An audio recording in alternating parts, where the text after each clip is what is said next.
Breaking news చూస్తున్నాం. కేసీఆర్ హయాంలో భూ కేటాయింపులపై సమీక్ష జరిపిన సీఎం రేవంత్ రెడ్డి హెటిరోకు కేటాయించిన భూముల లీజును రద్దు చేస్తూ సంచలన నిర్ణయం తీసుకున్నారు.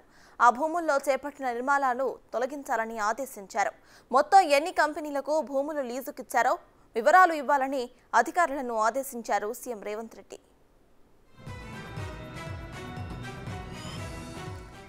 హైదరాబాద్ ఖానామిట్లో 15 ఎకరాలను 60 ఏళ్ల పాటు హెటిరోకు లీజుకిచ్చింది గత ప్రభుత్వం. అయితే 5,000 కోట్ల రూపాయల విలువైన భూమిని ఏడాదికి కేవలం 30 లక్షలకే లీజుకిచ్చింది.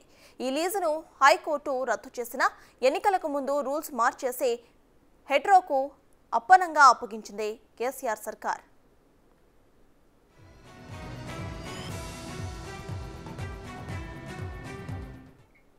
హెటిరోకు కేటాయించిన భూముల లీజును రద్దు చేస్తూ సంచలన నిర్ణయం తీసుకున్నారు రేవంత్ రెడ్డి సర్కార్. ఇదే విషయంపై పూర్తి డీటెయిల్స్ ను మా ప్రతినిధి సాదిక్ అందిస్తారు. సాదిక్, చెప్పండి, హెటిరోకు లీజుకి ఇచ్చిన భూములు అయితే అక్కడ రద్దు చేస్తున్నట్టు తెలుస్తోంది. సో దీనిపై మీ దగ్గర ఉన్న అప్డేట్స్ ఏంటి? సత్తాస్, గత ప్రభుత్వం భూముల పందేరం చేసింది. అన్యులకు కట్టబెట్టినటువంటి భూములు ఉన్నాయి. మొత్తం లక్షల కోట్లకు సంబంధించినటువంటి విలువైన భూములను తమ అన్యులకు, అదేవిధంగా బీఆర్ఎస్ పార్టీకి సహకరించినటువంటి వాళ్ళందరూ కూడా అప్పటి ముఖ్యమంత్రి కేసీఆర్ ప్రభుత్వం పూర్తిగా అపరంగా కట్టబెట్టిన సందర్భాలు ఒక్కొక్కటి బయటపడుతున్నాయి. హెటిరోకు సంబంధించినటువంటి భూమి సంబంధించిన దాంట్లో కానామెట్ లో 15 ఎకరాలకు సంబంధించినటువంటి భూమిని తిరిగి అంటే లీజును రద్దు చేయాలని కూడా ప్రభుత్వం నిర్ణయించింది. ముఖ్యమంత్రి రేవంత్ రెడ్డి జరిపినటువంటి సమావేశంలో గతంలో అప్పనంగా కట్టబెట్టిన భూముల వివరాలు అన్ని తీసుకురావాలని కూడా రెవెన్యూ శాఖ అధికారులకు ఆదేశాలు జారీ చేయడం జరిగింది. అంతేకాకుండా నిబంధనలకు విరుద్ధంగా తీసుకున్నటువంటి హెటిరో భూములకు లీజు రద్దు చేయాలని కూడా ప్రభుత్వం నిర్ణయించింది. ఈ మేరకు సర్క్యులర్ జారీ చేస్తారు. ఈ మధ్య కాలంలో జరిగేటువంటి కేబినెట్ సమావేశాల్లో కూడా నిర్ణయం తీసుకునే అవకాశం ఉంది. ప్రధానంగా కానామెట్ అంటే 2018లోనే ఆయన ఒక ట్రస్టీగా సాయి సింధు ఫౌండేషన్ పేరిట బీఆర్ఎస్ ప్రభుత్వం ఈ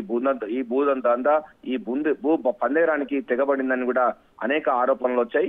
సో ప్రజాసేవ మనకు 1989 బసవతారకం హాస్పిటల్ కు లీజు తరహాలోనే అదే తరహాలో మాకు ఇవ్వాలని కూడా హెటిరో సంస్థ పార్థసారథి రెడ్డి చెప్పారు. అందులో భాగంగానే 20% మందికి క్యాన్సర్ హాస్పిటల్లో ట్రీట్మెంట్ చేసుకున్న వారికి ఇన్పేషెంట్ గా అవుట్ పేషెంట్ గా 40% మంది ఉంటారు.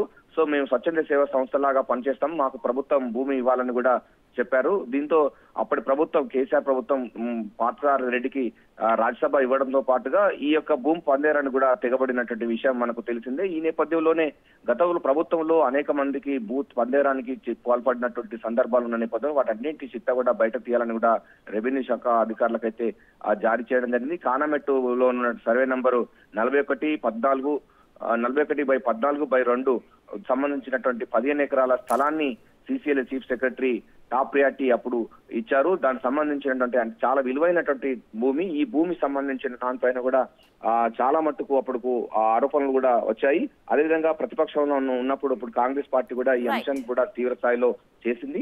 ఏదైనప్పటికీ సర్కార్ దీంట్లో గత ప్రభుత్వాలు ప్రభుత్వ భూములను అప్పనంగా కట్టబెట్టి కొంతమందికి వాళ్ళకి లీజుకి ఇవ్వడం, కొంతమందికి 60 సంవత్సరాలు ఇవ్వడం, కొంతమందికి 100 సంవత్సరాలు 99 సంవత్సరాలు ఇవ్వడం, ఇలా చేస్తూ పోయింది. సో గత ప్రభుత్వాలు చేసినటువంటి నిర్వాహకాన్ని కూడా పూర్తి స్థాయిలో విచారణ జరుపుతున్నటువంటి రేవంత్ రెడ్డి సర్కార్ ఈ పార్థసారథి రెడ్డికి హెటిరో సంస్థకు సంబంధించినటువంటి లీజు రద్దు విషయాన్ని కూడా చేసింది. ఎందుకంటే ఇది నిబంధనలకు విరుద్ధంగా చేసింది. అక్కడ భవన నిర్మాణాలు కూడా జరుగుతున్నాయి. సో ప్రజాసేవ సంబంధించిన ఏం లేకపోయినప్పటికీ ఇది పూర్తి స్థాయిలో వారికి ఉపయోగపడే ఉంది కానీ ప్రజలకు ఉపయోగపడేటువంటి లీజు కాదు అన్నట్టు కూడా ప్రభుత్వం భావిస్తున్న నేపథ్యంలో హెటిరో ఇచ్చినటువంటి 15 ఎకరాల కానమెట్ సంబంధించినటువంటి ప్రాంతంలో 15 ఎకరాల భూమి సంవత్సరానికి 60,000 సంబంధించినటువంటి దాంట్లో ఉంది. ఇది మొత్తం మొత్తం సంవత్సరానికి 1,40,000 రూపాయలకు సంబంధించి మాత్రమే లీజు కడతారు. ఇట్లా 60 సంవత్సరాల పాటు కూడా వాళ్ళ లీజు ఉంటుంది. సో దీన్ని పూర్తి స్థాయిలో రద్దు చేయాలని కూడా ప్రభుత్వం నిర్ణయించింది.